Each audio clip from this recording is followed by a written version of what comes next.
Insiden terjadi saat sebuah pesawat Boeing 737 MAX 8 milik American Airlines gagal mengudara setelah salah satu rodanya terbakar saat akan lepas landas. Pesawat yang mengangkut 173 penumpang dan 6 kru dijadwalkan terbang pada pukul 13.12 waktu setempat, namun mengalami gangguan saat masih di landasan.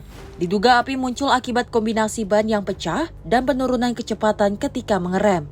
Beberapa penumpang sempat mendengar suara ledakan keras sebelum akhirnya diarahkan keluar melalui pintu darurat dan meluncur menggunakan perosotan untuk menjauhi pesawat yang mengeluarkan asap tebal. Seluruh penumpang dan kru dilaporkan selamat, namun satu orang penumpang mengalami luka ringan dan langsung mendapatkan penanganan medis. Selain itu, pesawat dihentikan sementara operasionalnya dan sedang menjalani pemeriksaan oleh tim perawatan maskapai. Dari Jakarta, tim redaksi Simpo TV melaporkan.